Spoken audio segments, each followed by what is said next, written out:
गरीब परिवार को सरकारी आवास खंडीय जोगाई देबा पई सरकार कार्यकारी करिसंती प्रधानमंत्री आवास योजना। हेले वास्तव क्षेत्र रे एही योजना सठिक भावे कार्यकारी हेउनथिबारु अनेक गरीब योग्य हिताधिकारी एही योजनार सुफल पाइबारु वंचित हेउछंती। एहार एक नग्न दृष्टांत देखिबाकू मिलिछि देवगढ़ पौरांचल रे।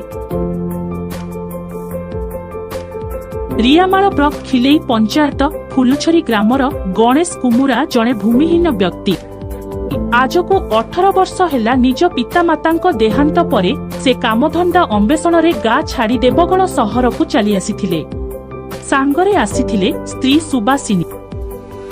सहर को आसीबा परे सेमाने एणे तेणे किछि वर्ष रहिथिले। परे देवगढ़ डाएट छक निकटरे थिबा पुराना जातीय राजपथ कड़रे विद्युत ट्रांसफॉर्मर को लगी खंडे छिंडा पॉलिथिन टाणी विपद संकुल अवस्था रहुछंती गणेश एवं तांको परिवार। गणेश सहर रे दिन मजूरिया काम करुथिबा बेले सुबासिनी एक धाबारे काम करी परिवार प्रतिपोषण करुछंती। आर्थिक अनटन जोगु बड़ झियो बाहर जिल्ला रे काम करुछि। अर्थाभावरु द्वितीय झियर पाठ पढ़ारे डोरी लागिछि। सान झियो ओ पुओ उत्कट दारिद्र्यता सत्वे निकटस्थ सरकारी स्कूल रे पाठ पढ़ुछंती। आश्चर्यर कथा हेला रास्ता कड़रे थिबा विपद संकुल ट्रांसफॉर्मर निकटरे छिंडा पॉलिथिन टाणी एही असहाय दंपति अति दयनीय भावे जीवन बिताई आसुथिले सुद्धा एही परिवार प्रति एजाए प्रशासनर दृष्टि पड़ी नाही।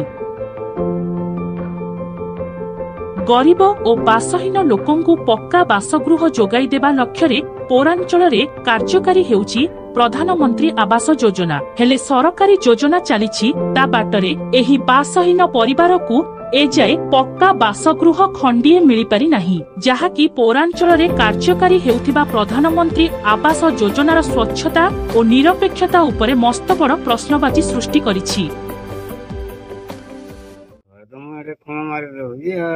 आगुआर साइड रोसे आइथन साइड हाल भागी आथि ए समाने मारी गई तामा पात्र हम घरडा तो ठीक है केंद्र हेड तो मां बापा मला दिन पढ़ाई ना 17-18 वर्ष है आयडे रही काम जमा करी छोड़ी